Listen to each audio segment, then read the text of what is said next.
ரொம்ப வருத்தமா இருக்கு சார். வீட்ல போக்கூடாதுன்ட்டாங்க. நான் ஏற்கனவே ஹார்ட் பேஷண்ட்டு. நீ அங்க போய் பார்த்து எமோஷன் ஆச்சுன்னா, ஏதோ ஆயிரும் டாக்டர் சொல்லியிருக்காங்க போகாதீங்கன்னு. அதான் இங்கேருந்து டிவிலயே பார்த்துட்டு இருக்கேன். நண்பர்கள்லாம் மெட்ராஸ்லேருந்து கூப்பிடுறாங்க. யாருக்கும் எடுத்து குடுக்கணும், நல்லா உதவி செய்யணும். அந்த மாரி எண்ணங்கள் சினிமாலயும் சரி, நிஜ வாழ்க்கையிலும் சரி, எல்லாருக்கும் நல்லது தான் பண்ணுவாரு. அவர் நண்பர் யார் இருக்கான், இப்ராஹிம் ராவுத்தர் வீட்டுக்கு அடிக்கடி போயிருவாரு. பள்ளிவாசல்ல போய் தொழுகை பண்ணுவாரு. நம்ம இந்து, நம்ம முஸ்லீமு, கிறிஸ்டின் அந்த வித்தியாசம்லாம் பார்க்க மாட்டாரு. நம்ம எங்க போறோமோ, இந்து கடவுள் இருந்தா இந்து கடவுள் கும்பிடுவாரு. அங்க பள்ளிவாசல் இருக்கா, பள்ளிவாசல்ல போய் தொழுதுருவாரு.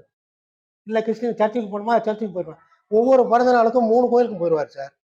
சென்னையில ஒவ்வொரு பிறந்த நாள் நாங்க சிறப்பா கொண்டாடுவோம் மன்றத்து சார்பா. ஒவ்வொரு பிறந்த நாளையுமே சர்ச்சுக்கு போவாரு, கோயிலுக்கு போவாரு, பள்ளிவாசலுக்கும் போயிருவாரு. ஜாதி மதம் பேதமே பார்க்க மாட்டாரு. அவ்வளவு நம்பிக்கை உள்ளவர், கடவுள் நம்பிக்கை உள்ளவர், நல்ல மனிதர். கல்யாணத்துக்கு அப்புறம் நல்லா இருந்தாரு. ஏதோ இடையில மனக்கசப்பு கொஞ்சம் புரிஞ்சுட்டாங்களே வெளிய வேற எந்த ஒரு இல்ல. அவர் நடிச்ச படங்கள்லாம் பிரமாதமா வெற்றி அடைஞ்சுச்சு. கேப்டன் பிரபாகரன்லாம் எதிர்பார்க்கவே இல்ல. அவ்வளோ வெற்றி. ஆனா, அவ்வளவு இழப்பு இருக்கு. படம் எடுத்தவங்களுக்கு. படம் வாங்குனவங்களுக்கு நல்ல லாபம். ஆனா, எல்லாரையும் தொன்று தொட்டு இன்னைக்கு வரைக்கும் hour makeup menu, stunt artist எல்லாரையுமே இன்ன வரைக்கும் பக்கத்துல வச்சிருக்காரு சார். இன்னைக்கு முடியாது. அவர பார்க்க தெரியாது, பேச மாட்டாரு. அவ்வளோதானே ஒழிய, இன்னைக்கு வரைக்கும் அவர்ட்ட இருந்த அவங்கட்ட வேலை பார்த்த ஆள் பூரா இன்னமும் இருக்காங்க. எல்லாம் விசுவாசமா இந்த டிரைவர் குமாரு, வெங்கடேஷ் இவங்கலாம் டிரைவர் தான். ஆனா டிரைவர் மாரி பார்க்க மாட்டாரு. "வாடா, போடா, என்னடா, எங்கடா போன?" அப்படின்னு தான் உரிமையா தான் பேசுவாரு. அவ்வளோ உரிமை. யார் வீட்டுக்கும் உரிமையா போயிருவாரு சார். "என்ன வச்சிருக்கீங்க?" தீபாவளிக்கு தீபாவளி மதுரை வந்துருவாரு. மதுரை வந்தா 2 நாள் ஹால்ட்டு.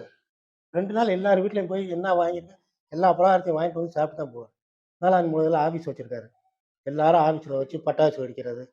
புது வருஷம் ஆச்சுன்னா ராத்திரி கொண்டாட்டம். எல்லாமே யாரையுமே விட்டு குடுக்க மாட்டாரு சார். யாராவது ஒருத்தர் நோகுறாங்கன்னா, மனசு நோகுதா, அவரு நோக விட மாட்டாரு. எல்லாரையும் நல்லா அவர் அக்கா, தங்கச்சி எத்தனை பேருக்கு எல்லா உதவியும் பண்ணாரு. அவர் கூட பிறந்தது 10 பேரு.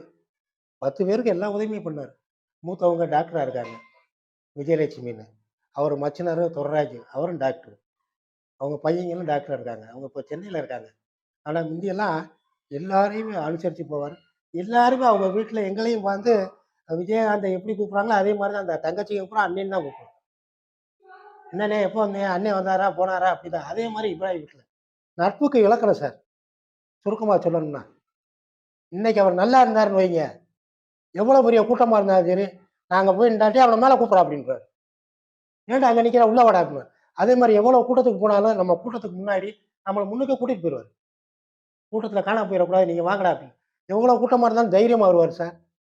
கூட்டத்துக்குள்ள விட்டீங்கன்னாக்க தனி ஆளா வருவாரு. யாரும் எனக்கு தேவையில்ல. எனக்கு முன்னாடி நீங்க வாங்கடா, நான் உங்கள கூட்டிட்டு போறேன்னு கூட்டிட்டு வந்துருவாரு. அவ்வளவு தைரியமான ஆள் சார். இந்த உடல்நல கோளாறுனால தான் அவ்வளவு இப்படி ஆயிட்டாரு. ஆனா உண்மையிலே 100க்கு 100 கேப்டன் தான். கேப்டன் சொன்னா அந்த உடல் வாகு, உடற்பயிற்சி எல்லாமே பண்ணுவாரு. சார் ஆஃப் ஆயில்னா சர்வசாதாரணமா 10, 15 சாப்பிடுவாரு சார். ஒரு ஆஃப் ஆயில் மாத்திரம். நம்ம 2, 3 சாப்பிடுறதுக்கு இதாகும். அவர் 10, 15 சாப்பிடுவாரு. அசால்ட்டா சாப்பிடுவாரு. அசால்ட்டா வேலையும் பார்ப்பாரு. ரைஸ் மில்லையெல்லாம் அந்த அல்லர்ன்றாங்க பாருங்க அரைக்கிற மிஷினு. ஒரு சாக்கு எடுத்து அப்படியே கொட்டிருவாரு. எடுத்து கூட ஒரு ஆள் சப்போர்ட்டுக்கு அதெல்லாம் சப்போர்ட்டே வேணாம். அவரே எடுத்து கொட்டிருவாரு. எல்லா வேலையும் பார்த்துருவாரு சார். அல்லர்ல அரிசி காய போடுற, நெல்ல காய போட, அங்கேயும் ஒரு கிட்டத்தட்ட ஒரு 4, 5 நாய்க்குட்டி வளர்த்தாரு. அதே பழக்கத்துக்கு இங்க மெட்ராஸ்க்கு வந்தோனே ஒரு சீசன் ஒரு நாய் வச்சிருந்தாருல்ல. அந்த பேர் தான். சீசன் இங்கேயே வச்சிருந்தாரு. நல்ல மனிதர் சார். ஆனா இன்னைக்கு வந்து தமிழ்நாட்டு மக்களுக்கு ஒரு பெரிய இழப்பு தான். ஒரு ஒரு நல்ல நிலைமைக்கு வந்திருந்தாருன்னா நல்லா செஞ்சிருப்பாரு. அது வர முடியல அவரால. அவர் உடல்நிலை ஒத்துழைக்கல. மக்கள் எல்லாரும் ஒத்துழைச்சாங்க. உடல்நிலை ஒத்துழைக்கல. இது நம்ம யார போய் நொந்துக்கிற முடியும்?